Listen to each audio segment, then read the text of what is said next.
আসসালামু আলাইকুম। কাজ শক্তি ক্ষমতার প্রথম ক্লাসে স্বাগতম।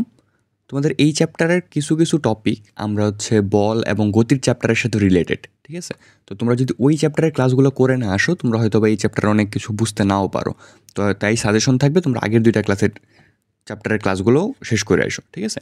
তাহলে আমাদের সর্বপ্রথম যেই টপিকগুলা ৩ টা টপিক হচ্ছে কি কাজ, শক্তি আর ক্ষমতা।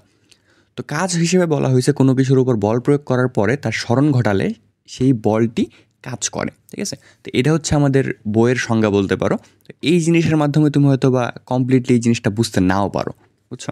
তো এইখান থেকে আমরা যদি বুঝতে নাও পারি তাও এখান থেকে আমরা একটা ফর্মুলা জেনে রাখি, সেটা হচ্ছে কি W=F(S). তো এখানে W=F(S) কি? F হচ্ছে আমাদের ফোর্স বা বল, আর S হচ্ছে আমাদের স্মরণ বা ডিসপ্লেসমেন্ট। ঠিক আছে? তার মানে হচ্ছে আমরা যখন কোনো কিছুর উপরে একটা বল প্রয়োগ করার পরে সেই বস্তুটার একটা নির্দিষ্ট পরিমাণ স্মরণ ঘটবে, তখন তা আমরা বলতে পারবো যে আমরা একটা কাজ করছি। ঠিক আছে? আমরা যদি কোনো একটা বস্তু সাপোজ মাথার উপর নিয়ে দাঁড়ায় আছি, আমাদের কোনো স্মরণ নাই, আমরা ফিজিক্সের ভাষায় তখন আমরা কোনো কাজ করি না। ঠিক আছে? আমরা যখন কোনো একটা বস্তুর উপর বল প্রয়োগ করবো এবং সেই বস্তুটার একটা স্মরণ ঘটবে, তার মানে হচ্ছে আমরা ফিজিক্সের মতে আমরা একটা কাজ করছি। ঠিক আছে? তো কাজের কনসেপ্টটা আরেকটু ভালোভাবে ক্লিয়ার করার জন্য আমরা একটু পরে আরেকটু ডিসকাস করব, কারণ এই সংজ্ঞা থেকে কাজটা আসলে টোটালি ফিল করা যায় না। আচ্ছা, এরপরে হচ্ছে শক্তি। শক্তি বলা হয়েছে কাজ করার সামর্থ্যকে শক্তি বলে। তো এই জিনিসগুলো হচ্ছে একটু অ্যাবস্ট্রাক্ট টপিক। ঠিক আছে? তুমি এটা খুব সহজে ইমাজিন করতে পারবা না। এরপরে বলা হয়েছে ক্ষমতা কি? ক্ষমতা হচ্ছে একক সময়ে করা কাজকেই ক্ষমতা বলে। আমরা মনে করো টি সময়ে ডাব্লিউ পরিমাণ কাজ করছি। টি সময় যদি আমরা ডাব্লিউ পরিমাণ কাজ করি, তখন আমাদের যে ক্ষমতাটা থাকবে, মনে করো ক্ষমতা হচ্ছে পি, ক্ষমতা আমাদের হবে তখন W/T।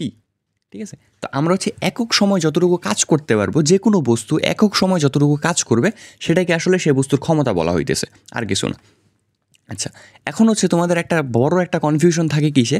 কাজ, শক্তি আর বল, এই ৩ টা টপিকে মোটামুটি একটা ভালো কনফিউশন থাকে। কাজেরটা মোটামুটি ক্লিয়ার হইলো, শক্তি আর বলের ভিতরে একটা ভালো কনফিউশন থাকে। ঠিক আছে? তো তোমাদের একটা উদাহরণ দিয়ে আমি বুঝাই দিই। মনে করো তোমার কাছে একটা অ্যামাউন্ট অফ টাকা আছে। ঠিক আছে? এইটা হচ্ছে আমাদের একটা অ্যামাউন্ট অফ টাকা। এই টাকাটা আমরা একটা মাধ্যমে খরচ করতে হবে আমরা একটা আমাদের ডিজায়ার্ড প্রোডাক্ট পাওয়ার জন্য। ঠিক আছে? যেমন ধরো আমরা যদি জুতা দরকার হয়, আমরা অবশ্যই সেই টাকাটা জুতার দোকানে দিব। আমরা সেই টাকাটা নিয়ে রেস্টুরেন্টে দিব না যে ভাই আমার জুতা দেন। ঠিক না? আমাদের যদি খাবার দরকার হয়, আমরা সেই টাকাটা রেস্টুরেন্টে নিব, জুতার দোকানে দিব না। আমরা একটা প্রপার ওয়েতে আমরা যখন আমাদের টাকাটা খরচ করব, তখন আমি আমাদের ডিজায়ার্ড প্রোডাক্টটা পাবো। আমাদের যে এক্সপেক্টেড জিনিসটা যেটা আমাদের দরকার সেটা পাবো। আমরা কখনোই যদি এরকম উল্টাপাল্টা রাস্তায় খরচ করি, টাকা যদি নিয়ে আমি রেস্টুরেন্টে নিয়ে বলি যে ভাই আমার জুতা দেন, আমি আমার জুতাটা পাবো না। ঠিক আছে? সিমিলারলি আমি যদি জুতার দোকানে নিয়ে বলি ভাই আমার খাবার দেন, আমি খাবার পাবো না। তার মানে আমার কাছে যখন টাকা থাকবে, সেই টাকাটাকে একটা প্রপার ওয়েতে আমার খরচ করতে হবে, তারপরে আমি আমার এক্সপেক্টেড জিনিসটা পাবো, আমার যে জিনিসটা দরকার সেটা পাবো। তো এই জিনিসটাকে তুমি কাজ, শক্তি, আর যদি কাজ বলা শক্তির সাথে তুলনা করো, টাকাকে তুমি এই জায়গায় বলতে পারো শক্তি স্বরূপ, টাকাকে তুমি বলতে পারো শক্তি। আর এইখানে যে প্রপার প্রসেসটা, একটা নির্দিষ্ট একটা রাস্তা, একটা ওয়ে, একটা ডিফাইন্ড ওয়ে যার মাধ্যমে তুমি এবার প্রোডাক্টটা পাবা, সেটাকে তুমি বলতে পারো বল। আর যে তোমার যে প্রোডাক্ট আছে সেটাকে তুমি বলতে পারো কাজ। বুঝছো? তো এখানে শক্তি হচ্ছে কোনটা? যেই জিনিসটা আমাদের কাছে আছে আমরা সেটাকে খরচ করব, এবং খরচ করার যে রাস্তা, একটা প্রপার ওয়ে, কোন রাস্তায় তুমি খরচ করবা, কোন ওয়েতে তুমি সেই জিনিসটা ইনভেস্ট করবা বা খরচ করবা, সেটা হচ্ছে বল। আর কাজ হচ্ছে কি? তুমি যখন প্রপার একটা রাস্তায় তুমি তোমার শক্তিটা খরচ করবা, তারপরে তুমি যে জিনিসটা পাবা সেটা হচ্ছে তোমার কাজ। মানে আমরা যদি আমাদের শক্তিটাকে একটা প্রপার রাস্তায় খরচ করার পরে আমরা যে আউটপুটটা পাই সেটা হচ্ছে আসলে কাজ। তার বল হচ্ছে আমাদের যেই রাস্তা, যেই সিস্টেমে আমরা খরচ করব সেটাকে বলা হইতেছে বল। যেই দিকে খরচ করব, যেইভাবে দিব সেটা হচ্ছে বল। যেই জিনিসটা আমাদের ভিতরের যে শক্তিটা আছে, অ্যাবস্ট্রাক্ট একটা জিনিস, তুমি এটা ইমাজিন করতে পারবে না সহজে। তো যেই জিনিসটা, এটা কাইন্ড অফ হচ্ছে আমাদের টাকার মতো, যেই জিনিসটা তুমি খরচ করবা সেটা হচ্ছে শক্তি, অ্যান্ড যে আউটপুটটা পাবা সেটা হচ্ছে কাজ। আশা করি তোমরা এই টপিকটা ক্লিয়ার হয়েছে। যেহেতু এগুলো অ্যাবস্ট্রাক্ট টপিক, এগুলো হচ্ছে ইমাজিন করা একটু টাফ। ঠিক আছে? তো তুমি যত ইজি এক্সাম্পল দিয়ে বুঝতে পারবা, তোমার জন্য ততটা সুবিধা হবে। এরপর আমাদের নেক্সট টপিকটা হচ্ছে গতিশক্তি এবং স্থিতিশক্তি। তো এটা হচ্ছে আমরা আমাদের বলের চ্যাপ্টার মোটামুটি অনেক কাভার করছি। তারপর আবার বলি, গতিশক্তি হচ্ছে কি? এমন এক প্রকার শক্তি যেটা হচ্ছে আমাদের গতির কারণে অর্জিত হয়। যেমন মনে করো একটা যদি বাস থাকে, একটা বাস হচ্ছে একটা পরিমাণ গতিতে অগ্রসর হইতেছে, তখন সেই জিনিসটা যদি একটা মানুষকে হিট করে, সেই মানুষটা ব্যথা পাবে। ঠিক আছে? ব্যথা পাবে কেন? কারণ বাসের একটা শক্তি ছিল, সেটা ওই মানুষটার ভিতরে ট্রান্সফার হয়েছে। এই শক্তিটার কারণ হচ্ছে বাসের গতি, এবং গতির সাথে বাসের ওজনটাও ফ্যাক্টর। সেখান থেকে আমরা দেখছিলাম যে গতিশক্তির যে ফর্মুলাটা সেটা হচ্ছে 12 mv²। তো হাফ তো একটা কনস্ট্যান্ট সংখ্যা, এম হচ্ছে কি, এম হচ্ছে ওই বস্তুটার ভর, এবং আমাদের ভি যেটা আছে, ভি হচ্ছে আমাদের ওই বস্তুটার ওই অবস্থার বেগ। তো এইভাবে হচ্ছে গতিশক্তিটা ডিফাইন করা হয়। এরপর হচ্ছে স্থিতিশক্তি বা পটেনশিয়াল এনার্জি। তো পটেনশিয়াল এনার্জি হচ্ছে এমন একটা জিনিস যেটা হচ্ছে কোনো একটা বস্তু পজেস করে তার নিজস্ব সিচুয়েশনের উপর বেস করে। তুমি দেখবা আমরা যখন ইলাস্টিক টাইনা ধরি, সেই ইলাস্টিকটা আবার তার নিজের জায়গায় ব্যাক করে।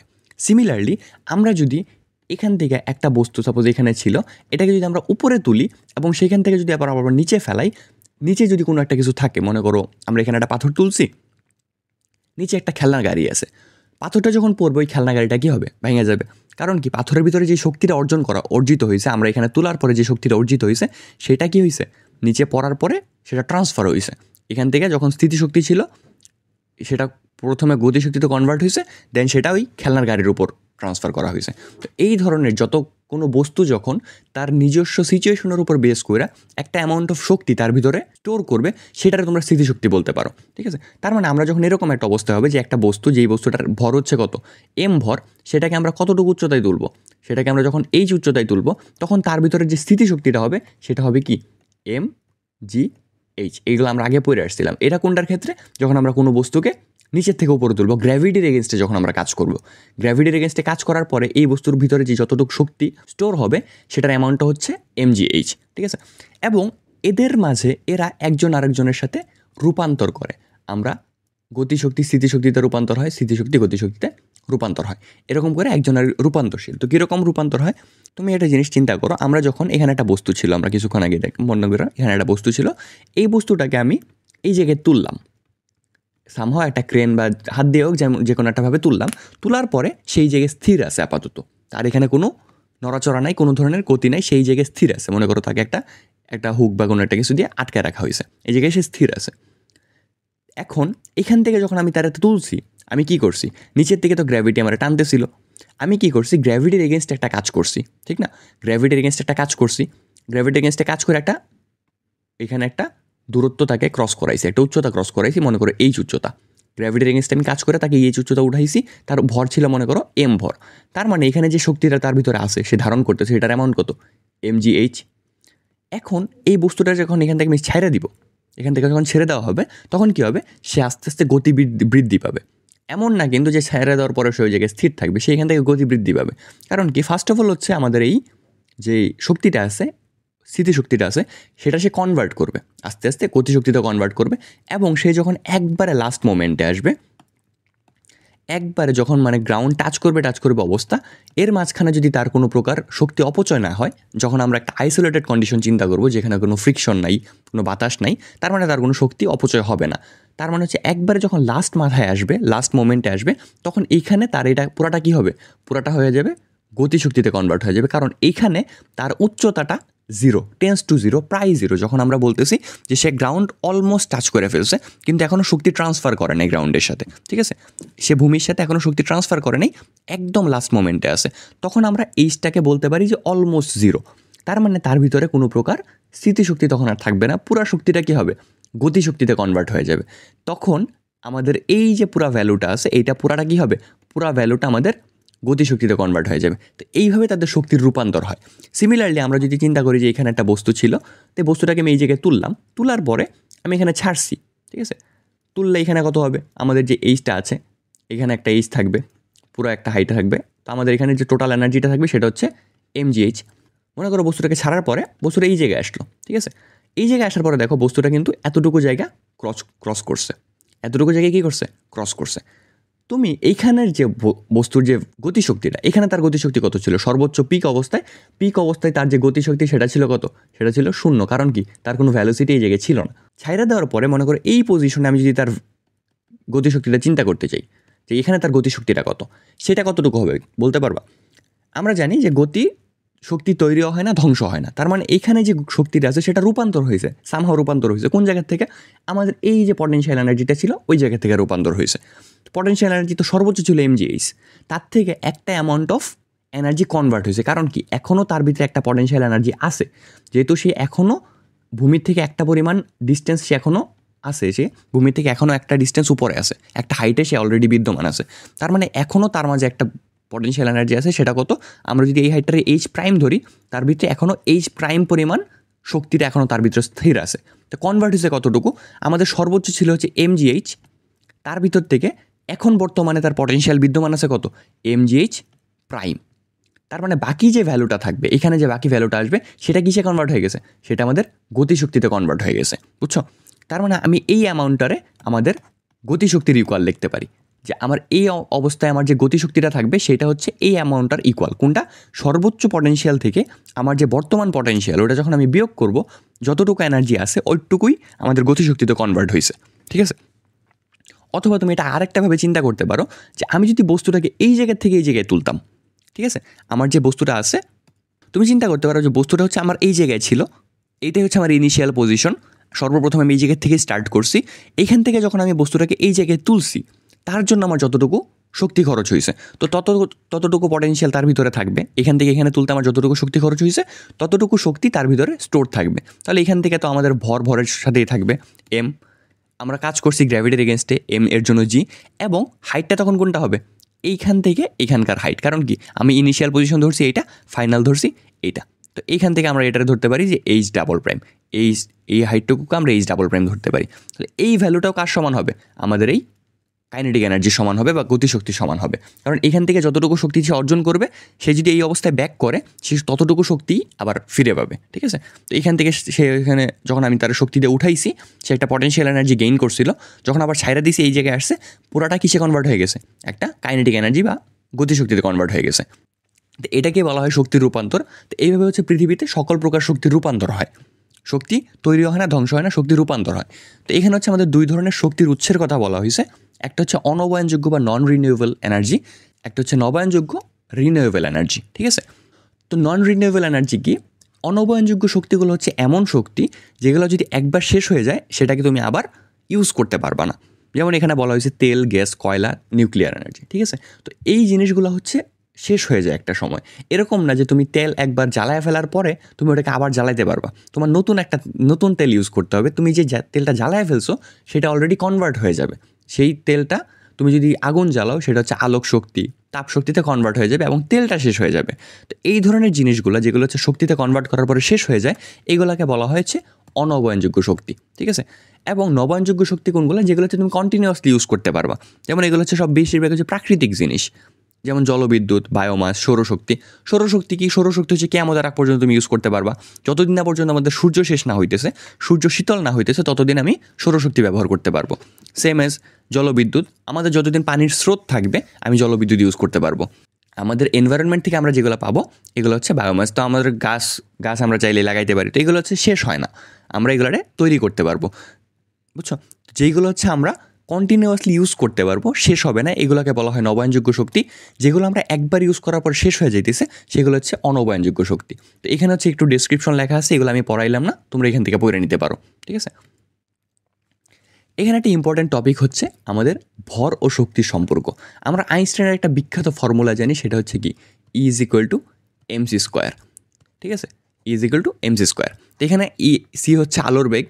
তো এখানে হচ্ছে আমাদের একটা ফিগার দেওয়া হয়েছে, এটাকে বলা হয় নিউক্লিয়ার ফিশন, যেটা হচ্ছে আমাদের বিভিন্ন ধরনের পারমাণবিক বিদ্যুৎ কেন্দ্র বা পারমাণবিক শক্তি কেন্দ্র থেকে পরমাণু ব্যবহার করে যে শক্তিটা উৎপাদন করা হয়, এটা হচ্ছে নিউক্লিয়ার ফিশন। এই রিয়াকশনটা এই জায়গায় দেখানো হয়েছে। তো এটা আসলে কি হয় কি জানো, আমাদের এই যে ইউরেনিয়ামের মতো আরও অনেক ধরনের অণু আছে যেগুলো হচ্ছে প্রচুর পরিমাণ রিয়েক্টিভ হয়, ঠিক আছে? তো এরা হয় কি, এরা হচ্ছে যেমন ইউরেনিয়ামের একটা স্ট্যাবল স্টেজ আছে, যেই পজিশনে সে নড়াচড়া করে না, মানে সেই পজিশনে থাকলে সে রিয়াকশন করে না খুব একটা, ঠিক আছে? মনে করো ইউরেনিয়াম 235, এই অবস্থায় যখন সে থাকে তখন তার এত রিয়াকশন করার দরকার নেই। কিন্তু যখন আমরা তাকে একটা প্রোটন দিব, যখন আমরা তাকে একটা নিউট্রন দিব, তখন সেটা হয়ে যায় কত, ইউরেনিয়াম 236, যেই জিনিসটা হচ্ছে প্রচুর পরিমাণ রিয়েক্টিভ। ইউরেনিয়াম 236 যখন হবে সেটা প্রচুর পরিমাণ রিয়েক্টিভ, সেটা স্থির থাকতে পারে না, ঠিক আছে? সে একটা স্টেবল ফর্মে যাইতে চায়, আরেকটা স্থির অবস্থায় সে যাইতে চায়। প্রথমে যখন আমাদের ইউরেনিয়াম 235 ছিল সেইখানে স্থির ছিল, কিন্তু আমি যখন তাকে বাইরে থেকে একটা নিউট্রন যখন তাকে ইনপুট দিছি, তখন সে হয়ে গেছে কি, অস্থিতিশীল হয়ে গেছে, তার এখন একটা স্থির অবস্থা দরকার। তখন সে করবে কি, দুইটা জিনিসে কনভার্ট করে, একটা হচ্ছে বেরিয়াম, একটা হচ্ছে ক্রিপ্টন। বেরিয়াম 141 এবং ক্রিপ্টন 92-তে কনভার্ট করে। তো এখানে হচ্ছে এই রিয়াকশনটা দেওয়া হয়েছে, যখন আমরা দেখো ইউরেনিয়ামের সিম্বল হচ্ছে এটা, উপরে 235 হচ্ছে তার অ্যাটমিক ম্যাস এবং 92 হচ্ছে তার প্রোটন নাম্বার। তার সাথে যখন আমরা একটা নিউট্রন দিলাম তখন সেটা হয়ে গেল কত, ইউরেনিয়াম 236 এবং নিচে 92 আছে। সেটা অস্থিতিশীল একটা কন্ডিশন। তখন সে করে কি, দুইটা জিনিসে কনভার্ট করে, একটা হচ্ছে ক্রিপ্টনে কনভার্ট করে, ক্রিপ্টন 92 হচ্ছে অ্যাটমিক ম্যাস এবং 36 হচ্ছে প্রোটন নাম্বার, এবং বেরিয়ামে কনভার্ট করে, বেরিয়াম 141 হচ্ছে তার অ্যাটমিক ম্যাস এবং 56 হচ্ছে প্রোটন নাম্বার। তুমি এখানে যদি একটা জিনিস দেখো, তাদের যে প্রোটন নাম্বারটা আছে 36 অ্যান্ড 56, 36 অ্যান্ড 56 যদি আমরা যোগ করি সেটা 92 সমান হয়, ঠিক আছে? তার মানে প্রোটন, আমাদের কোনো এক্সট্রা প্রোটন নাই, প্রোটন ঠিকঠাকই আছে। কিন্তু তাদের যে ম্যাসটা আছে, অ্যাটমিক ম্যাসটা কত, 92 অ্যান্ড 141।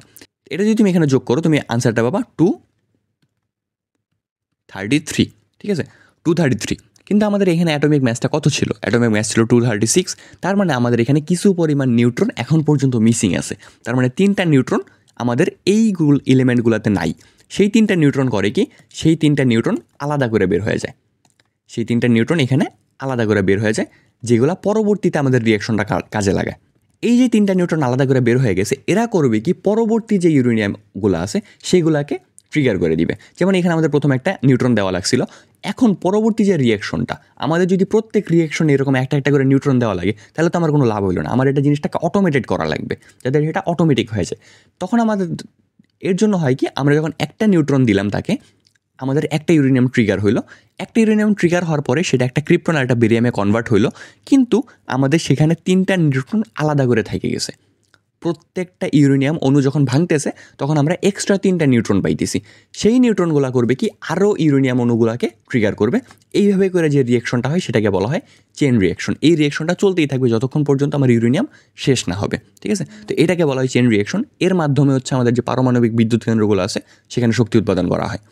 এখন সমস্যা হচ্ছে, এই পারমাণবিক বিদ্যুৎ কেন্দ্রগুলোর যে বজ্র পদার্থটা আছে, যে শক্তি শেষ হওয়ার পরে যে জিনিসগুলো বাকি থাকে, মানে এদের যে ওয়েস্টেজগুলো, এগুলো প্রচুর পরিমাণ রিয়েক্টিভ হয়, ঠিক আছে? তো এগুলোকে আমরা পরিবেশে নর্মাল যে বজ্র পদার্থ আছে, বর্জ্য পদার্থ, ওদের মতো ফেলায় রাখতে পারবো না, এগুলোকে আমাদের আলাদা করে শেষ করা লাগে।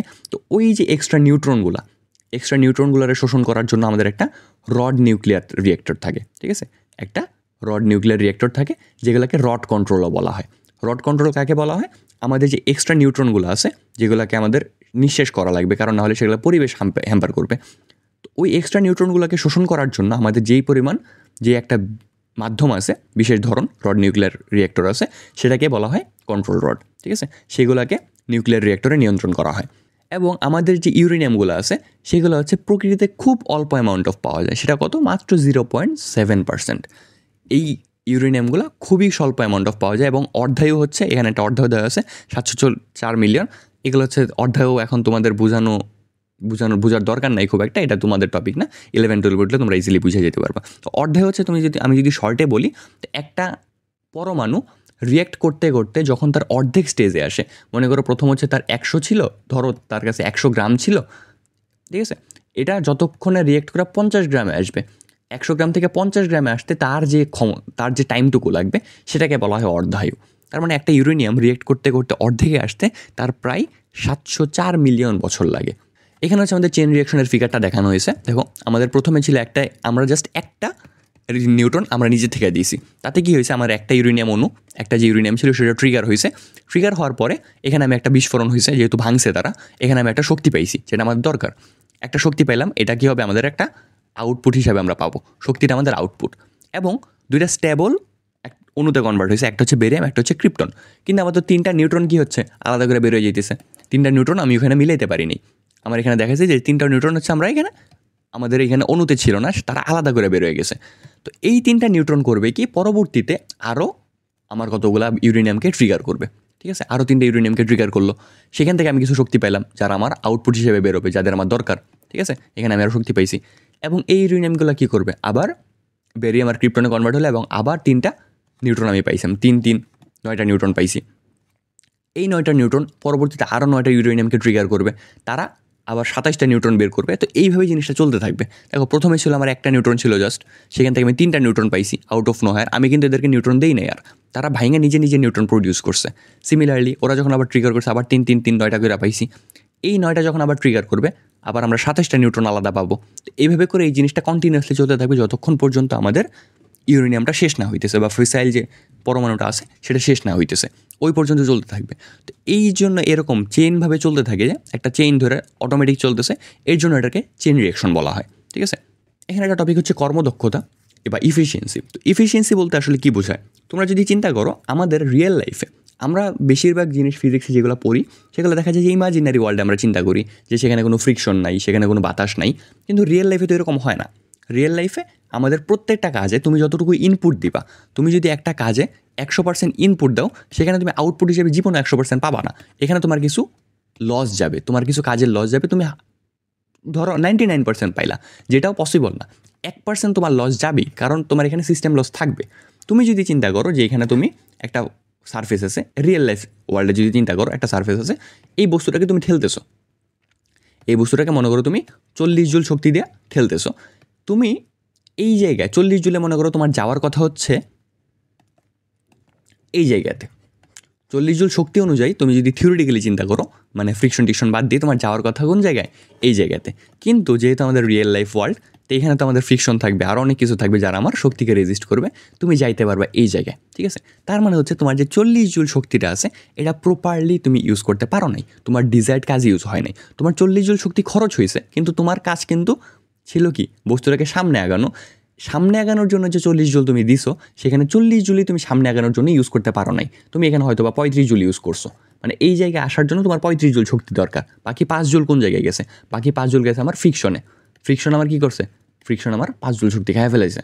ঠিক আছে, তো এইভাবে প্রত্যেকটা কাজে প্রত্যেকটা জায়গায় আমাদের সিস্টেম লস থাকে, প্রত্যেকটা কাজে আমাদের সেখানে শক্তি খরচ হয়, যেটা আমাদের কোনো আমার যে গোল, আমার যে এক্সাক্ট জিনিসটা আমার দরকার, সেই জিনিস ইউজ হয় না, অন্য একটা জায়গায় চলে যেতেছে। ঠিক আছে, মনে করো আমরা যদি একটা পিস্টন ইঞ্জিনের কথা চিন্তা করি, পিস্টন ইঞ্জিন কীরকম হয়? যে পিস্টন ইঞ্জিন এরকম একটা মনে করো একটা থাকে, এখানে একটা পিস্টন থাকে, সেই পিস্টনটা কী হয়? কমপ্লিট মানে কন্টিনিউয়াসলি আপস অ্যান্ড ডাউনস হইতে থাকে। তো এইখানে তার সার্ফেসের সাথে একটা ফ্রিকশন আছে, তো এইভাবে করে তার এখানে একটা এনার্জি খরচ হয়। তার মানে যেই কতগুলো জিনিস আমরা দেখি আমাদের রিয়েল লাইফ ওয়ার্ল্ডে, কোনোটার ইফিসিয়েন্সি 100% না। তো কর্মদক্ষতা জিনিসটা আসলে ওই ক্যালকুলেশনটা করা যে আমরা আসলে কতটুকু ইফিসিয়েন্সির সাথে কাজ করতে পারতেছি, আমি যে যতটুকু শক্তি দিতেছি তার ভিতরে আমার লস কতটুকু যাইতেছে। তো এই জিনিসটা না জানলে আমরা রিয়েল লাইফে অনেক কিছু করতে পারবো না। দেখা যাবে যে আমি শক্তি দিতেছি 100 জুল, আমার আউটপুট পাইতেছি আমি মাত্র 50 জুলের, সেখানে আমার লস যাইতেছে 50 জুল। তো এই অ্যামাউন্টটা যদি আমি জানতে না পারি, তাহলে দেখা যাবে সেগুলো মডিফিকেশন করা যাবে না। তো কর্মদক্ষতাকে যদি মনে করো আমরা এটা দিয়ে প্রকাশ করি, তো কর্মদক্ষতা হচ্ছে আসলে আমার যে প্রয়োগকৃত বল বা প্রয়োগকৃত শক্তি আমি যেটুক দিছি, ঠিক আছে, তো আমার যে প্রয়োগকৃত কাজটুকু আমি করছি তার সাথে আমি আউটপুট কতটুকু পাইছি। ঠিক আছে, আউটপুট আমি কতটুকু পাইছি সেটার যে অনুপাতটা, এটার যে শতকরা ভাগ, ঠিক আছে, এটার যে শতকরাটা আছে, এটাকে আমরা কর্মদক্ষতা বলতেছি। ঠিক আছে, তার কর্মদক্ষতাকে তুমি সহজভাবে মনে রাখতে পারো যে কর্মদক্ষতা হচ্ছে আমি যতটুকু ইনপুট দিছি তার অনুপাতে আমি আউটপুট কতটুকু পাইছি। ঠিক আছে, ইনপুটের অনুপাতে আমার আউটপুট কত, সেটার যে শতকরাটা আছে সেটাই হচ্ছে কি আমার কর্মদক্ষতা। ঠিক আছে, তো কর্মদক্ষতা যে জিনিসটা এটাই যে আমি কতটুকু ইনপুট দিয়ে কতটুকু আউটপুট পাইতেছি, এটার যে অনুপাতটা, যে আমি শতকরা যদি 100 জুল ইনপুট দিতাম তাহলে আমি কত জুল আউটপুট পাইতাম, এই জিনিসটা জানা হচ্ছে আমাদের কর্মদক্ষতা, যে আমাদের কতটুকু সিস্টেম লস যাইতেছে। আমাদের কর্মদক্ষতার ফর্মুলাটা হচ্ছে ইনপুট বাই আউটপুট ইন্টু 100%। ঠিক আছে, মানে আমি যে কাজটা করতেছি এবং তার রেসপেক্টে, তার কারণে আমি যে আউটপুটটা পাইতেছি, যে রেজাল্টটা পাইতেছি, দুইটার অনুপাতের শতকরা করা, জাস্ট আর কিছুই না। কর্মদক্ষতা জাস্ট এতটুকুই। ঠিক আছে, এটাকে কত কঠিন করে বোঝার কিছু নাই। মনে করো আমি এখানে 40 জুল ইনপুট দিতেছি, 40 জুল ইনপুট দিতেছি, আমি সেখানে 35 জুল আউটপুট পাইতেছি। ঠিক আছে, তাহলে আমার ইনপুট কত? ইনপুট হবে 40। তার মানে আমার কর্মদক্ষতা যদি আমি বের করতে যাই, নিচে আসবে 40, উপরে যাবে 35 ইন্টু 100%। এই জিনিসটার মানে আমরা জানি পার্সেন্ট আসলে 1/1000 1/100 বোঝানো হয় পার্সেন্টকে। তো এখানে আমরা জিনিসটা আসলে 1 গুণ করলাম, এরকম একটা জিনিস। ঠিক আছে, 1/100 আমরা পার্সেন্ট লিখতে পারি। তার মানে এখানে 100 ইন্টু 1/100, মানে জিনিসটা হচ্ছে আসলে 1 গুণ করতেছি। ঠিক আছে, আমরা পার্সেন্টেজ অনেক আগেই শিখে আসছি, এখানে নতুন করে শেখার কিছু নেই। তো এখানে আমরা একটা ভ্যালু পাবো, এটা হচ্ছে আমার কর্মদক্ষতা। ঠিক আছে, আমরা যদি মনে করো যে 100 জুল ইনপুট দিতেছি, আমি এখানে 99 জুল আউটপুট পাইতেছি, তখন আমার কর্মদক্ষতা কত হবে? যে 99 ইনপুট হচ্ছে আমার 100, আউটপুট হচ্ছে 99 ইন্টু 100%, ঠিক আছে? আমার এখানে আনসার আসবে কত? 99%। 99% হচ্ছে আমার কর্মদক্ষতা জাস্ট এটাই বের করা, ঠিক আছে? এখন একটা জিনিস মনে রাখতে হবে, আমরা যদি যার সাথে যার তুলনা করব, আমরা যদি ইনপুট দেই কাজ, ঠিক আছে, ইনপুট যদি দিই আমরা কাজের অ্যামাউন্টে মানে জুল, আউটপুট যদি আমরা হিসাব করি বলে, তখন আমাদের হিসাবটা কিন্তু মিলবে না। আমরা যেটাই করি দুইটা সেম রাখতে হবে, যে আইদার ইনপুট আউটপুট আমি দুইটাই বলে ক্যালকুলেট করব, তাহলেও ঠিক আছে, অথবা ইনপুট আউটপুট আমি দুইটাই কাজে ক্যালকুলেট করব, তাহলে ঠিক আছে, ঠিক আছে? তো আমাদের বেশিরভাগ ম্যাথ হচ্ছে কাজেই দেওয়া থাকে। তো এটা মনে রাখবে যে ইনপুট আউটপুট যাতে দুইটা সেম ফরমেশনে হয়, আমি একটা কাজের হিসাবে দিতেছি আর একটা বলের হিসাবে দিতেছি, এরকম যাতে না হয়, ঠিক আছে? আমাদের ইউনিটটাও ম্যাচ করা লাগবে। আচ্ছা, এরপরে হচ্ছে আমাদের স্প্রিংয়ের একটা কনসেপ্ট আছে আমাদের বইয়ে। তো স্প্রিংয়ের কনসেপ্টটা জানার জন্য আমাদের একটা সূত্র জানা লাগবে, এটা হচ্ছে হুকস ল। তো হুকস ল বলছে যতক্ষণ কোনো বস্তু তার স্থায়িত্ব না হারায়, তো এটা আসলে কাদের জন্য জানো? এটা হচ্ছে ইলাস্টিকের ইলাস্টিক। তো ইলাস্টিক ধর্মীয় যে জিনিসগুলো আছে ওগুলো কোনগুলো? আমরা ছোটোবেলায় সবাই রাবার ব্যান্ড দেখছি, আমরা জানি রাবার ব্যান্ড যদি আমরা এক জায়গায় টানি, রাবার ব্যান্ডটা আবার তার নিজের জায়গায় ব্যাক করে।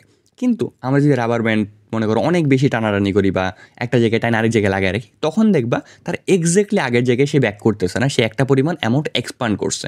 তো বলছে যতক্ষণ পর্যন্ত তার স্থায়িত্ব না হারায়, মানে যতক্ষণ পর্যন্ত সে তার জায়গায় ফিরে আসবে ওইরকম অবস্থায় থাকবে। এরকম না যে আমি টাইনা এতই লম্বা করলাম যে সে স্থায়িত্ব হারায় ফেলছে, তার যে এক্স্যাক্ট শেপটা ছিল সেটা আর নাই, ওইরকম না। মানে যতক্ষণ পর্যন্ত সে তার এক্স্যাক্ট শেপে থাকবে ততক্ষণ পর্যন্ত বস্তুর উপর প্রয়োগকৃত বল, ঠিক আছে, প্রয়োগকৃত বল, তার বিকৃতি মানে হচ্ছে তুমি ডেল এক্স বলতে পারো। মনে করো এটা হচ্ছে আমাদের স্প্রিংও এক প্রকার ইলাস্টিক। তো এটাকে আমি টানছি, এটা এতটুকু ছিল, তো টানার পরে কী হলো? এই জিনিসটা একটু লম্বা হইলো। মনে করো আগে ছিল এতটুকু, এখন এটুকু গেছে, এটুকুতে তুমি আমি পরিবর্তন হিসেবে ডেল এক্স বলতে পারি যে পরিবর্তন হয়েছে। তো পরিবর্তনটাকে বোঝানো হইতেছে, ডেল বিকৃতি বলতে পরিবর্তনকে বোঝানো। এটা মনে করো আমার একটা রাবার ব্যান্ড, তো এই রাবার ব্যান্ড এতটুকু ছিল, এটাকে আমি টাইনে কী করলাম? এতটুকু বানাইলাম। তার মানে তার একটা পরিবর্তন হয়েছে, এই পরিবর্তনটাকে আমি ডেল এক্স বলতে পারি। তো ওই পরিবর্তনটাকে বলা হয়েছে যখন বস্তুর উপর প্রয়োগকৃত বল তার বিকৃতির সরল আনুপাতিক বা সমানুপাতিক, ঠিক আছে? তার মানে force is proportional to del x, ঠিক আছে? Force is proportional to del x. তো এই জিনিসটা আমরা জানি, যখন আমরা কোনো সমানুপাতিক চিহ্ন উঠাইতে যাবো আমার এখানে একটা কনস্ট্যান্ট দরকার হয়। তো আমরা যদি সেই কনস্ট্যান্টটাকে নিয়ে আসি, তার মানে লিখতে পারি যে এফ ইজিক্যাল টু কে ডেল এক্স। তো কেটা কি? কে হচ্ছে, আমরা যখন স্প্রিংয়ের কথা বলবো, কে হচ্ছে স্প্রিং কনস্ট্যান্ট বলা হয় কে। তার মানে হচ্ছে আমি যদি একটা 1 ইউনিট পরিমাণ স্প্রিংকে আমি যদি কন্ট্রাক্ট করতে চাই, মনে করো আমি একটা স্প্রিংয়ের 1 মিটার যদি আমি চাপাইতে চাই, মনে করো এটা হচ্ছে একটা স্প্রিং যার 1 মিটার, মনে করো এতটুকু হচ্ছে 1 মিটার, মানে আমি চাপায় যদি স্প্রিংটাকে এতটুকু করতে চাই, আমার যে শক্তিটুকু খরচ হবে 1 মিটার স্প্রিংটাকে কন্ট্রাক্ট করতে আমার যতটুকু শক্তি লাগবে, ওটাকে তুমি স্প্রিং কনস্ট্যান্ট বলতে পারো, ঠিক আছে? মানে 1 ইউনিট অফ স্প্রিংকে যদি তুমি চেঞ্জ করতে যাও, তখন তোমার যতটুকু শক্তি লাগবে সেটা হচ্ছে স্প্রিং কনস্ট্যান্ট। তো সেখানে আমি বলতে পারি যে force is equal to K x. তো এইভাবে হচ্ছে স্প্রিংয়ের ফোর্সটা আসছে। স্প্রিংয়ের ফোর্সের এখানে হচ্ছে দেখবে F is equal to minus K x, ঠিক আছে, মাইনাস ডেল কে এক্স। এটা কেন? কারণ ফোর্স যেটা হবে সেটা অলওয়েজ আমার যে পরিবর্তনটা তার বিপরীত দিকে হবে, ঠিক আছে? তুমি চিন্তা করো, আমরা যখন স্প্রিংকে বাইরের দিকে টানি তখন আমার পরিবর্তনটা কোন দিকে? ডান দিকে। তো ডান দিকটা যদি আমরা পজিটিভ ধরি, আমরা জানি বাম দিকটা নেগেটিভ হবে, ঠিক আছে? ডান দিক যদি পজিটিভ ধরি, বাম দিক নেগেটিভ হবে। তো যখন আমার পরিবর্তনটা ডান দিকে, তখন আমার যে স্প্রিং যে বলটা দেয় সেটা কী করে? বাম দিকে টানে, স্প্রিং আমাদের বাম দিকে টানে, ঠিক আছে? সিমিলারলি আমরা যখন স্প্রিংকে কন্ট্রাক্ট করবো, মনে করো স্প্রিং এরকম আছে, আমরা যখন এটাকে কন্ট্রাক্ট করে এরকম নিয়ে আসবো, মানে এদিকে চাপাই দিব, তখন আমার ডেল এক্সটা কোন দিকে? ডেল এক্সটা বাম দিকে। তো বাম দিকে যদি আমরা পজিটিভ ধরি, ডান দিক কী হবে? নেগেটিভ হবে। আমরা যখন স্প্রিংকে কন্ট্রাক্ট করবো, বাম দিকে চাপাই দিব, তখন স্প্রিং কী করবে? আমাদের ডান দিকে বল দিবে, ঠিক আছে?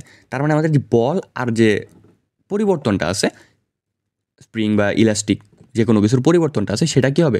সর্বদা বিপরীত দিকে হবে। আমি যেদিকে তার পরিবর্তন ঘটাবো, সে তার আমারে বিপরীত দিকে তার বল দিবে, ঠিক আছে? তো এইখান থেকে পরবর্তীতে ইন্টিগ্রেশনের মাধ্যমে আমরা বের করতে পারি যে স্প্রিংয়ের যে এনার্জিটা আছে, পটেনশিয়াল এনার্জিটা আছে, সেটা হচ্ছে হাফ কে এক্স স্কোয়ার, ঠিক আছে? তো ইন্টিগ্রেশন হচ্ছে তোমাদের এখন নাই, ইন্টিগ্রেশন হচ্ছে এক প্রকার সামেশন, বুঝছো? Advance level of summation. এটা 11-12 তুমি ডিফারেন্সিয়েশন ইন্টিগ্রেশন যখন পড়বা তখন বুঝতে পারবা। তো এই জিনিসটাকে যখন আমরা 0 to x পর্যন্ত ইন্টিগ্রেট করব, তখন আমি এই ভ্যালুটা পাবো। এইভাবে আমরা বুঝতে পারি যে আচ্ছা, স্প্রিংয়ের যে পটেনশিয়াল এনার্জিটা আছে, স্প্রিংয়ের যে ইলাস্টিক পটেনশিয়াল, সেটার আনসার সেটা কত?